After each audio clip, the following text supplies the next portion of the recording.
Bismillahirrahmanirrahim. My name is Dr. Muhammad Awais Qureshi, and today we're going to talk about lung capacities. Before we talk about the lung capacities, we must know about the lung volumes. So there are four basic measures of the lung volumes.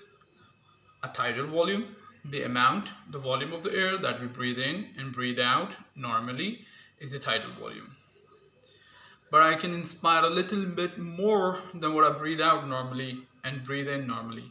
So I can inspire a little bit out and I can inspire a little bit more than that. So you need to know the meaning of a reserve. Reserve is something which is reserved for later on use, right?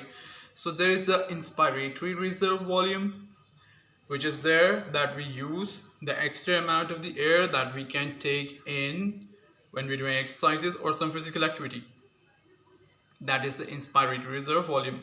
And then there is an expiratory reserve volume, the volume that we can breathe out during some strenuous activity that we usually do not, but can. And then there's a certain amount of the air which is still left in the bronchioles, in the conducting airways, which is known as the dead space. And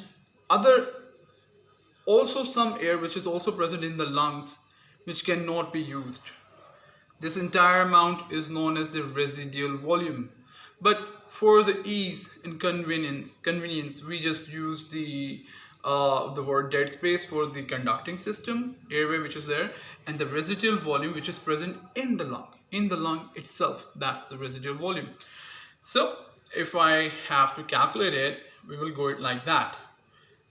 When you have the residual the vital capacity, keep it here. The extra amount that you can inspiratory reserve volume, IRV.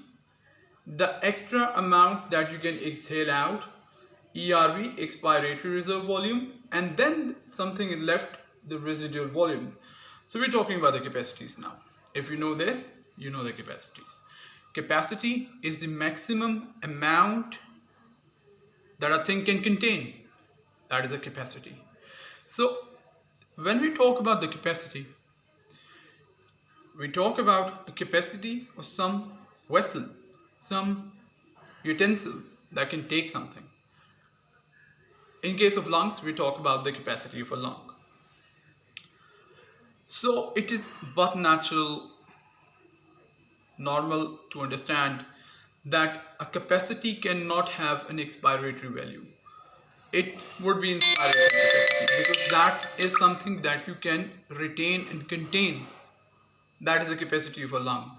It usually you will usually not find anything like the expiratory capacity because that is not ability to contain. That is something which you're getting out, right?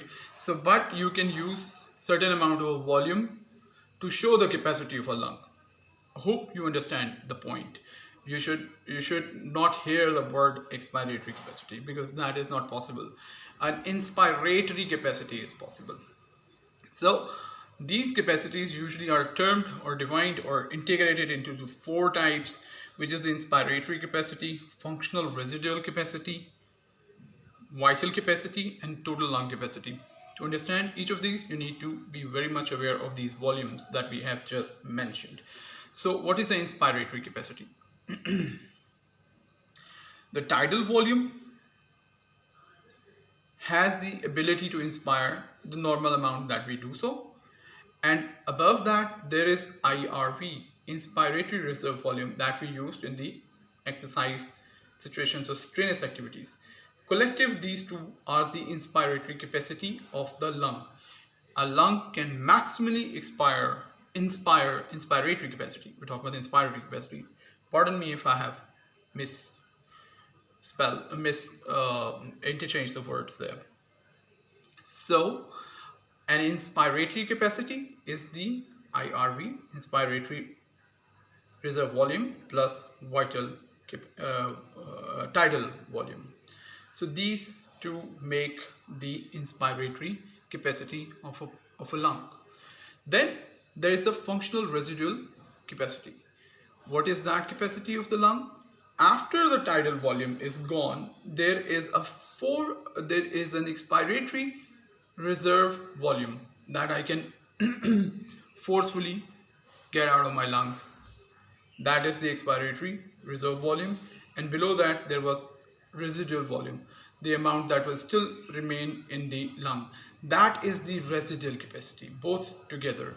Residual volume plus expiratory reserve volume, combine the both together, is the functional residual capacity. Functionally, that much amount of the air is usually present in the lungs. That is the residual capacity. So we can broadly now categorize into two things. This was the inspiratory capacity, which includes the inspiratory reserve volume and tidal volume, and this is the functional residual capacity, which includes the expiratory reserve volume and the little residual volume. Now, comparatively, combining all four give you the total lung capacity. So, total lung capacity includes IRV, inspiratory reserve volume, tidal volume, expiratory reserve volume, and residual volume. If you talk about inspiratory capacity, keep these two out. IRV, inspiratory reserve volume, and tidal volume.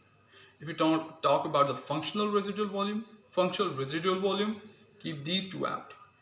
Expiratory reserve volume and residual volume.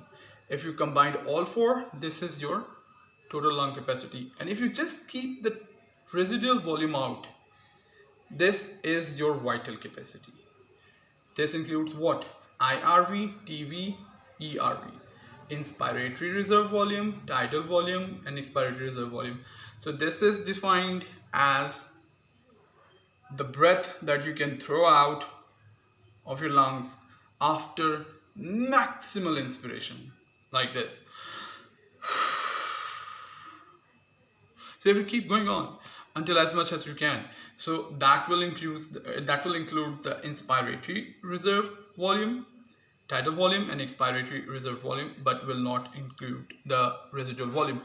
This is the basics of spirometry. That's how we do the spirometry. A total lung volume cannot be measured by spirometry because it has residual volume. A total lung capacity cannot be measured by spirometry. Anything else? Yes, FEV1, forced expiratory volume 1. FEV1 is the first second of forced vital capacity. So if I have the maximum inspiration in and I'm throwing the breath out, the first second is known as the FEV1, and it has usually the 80% of the air out. For example, this first second has the 80% of the volume which has been out. So it is useful in finding out the restrictive and obstructive lung diseases. In obstructive lung diseases, usually the FEV1 by FBC ratio is decreased, less than 80%. And in other restrictive diseases, it can be normal or even more. Hopefully you understand the concept.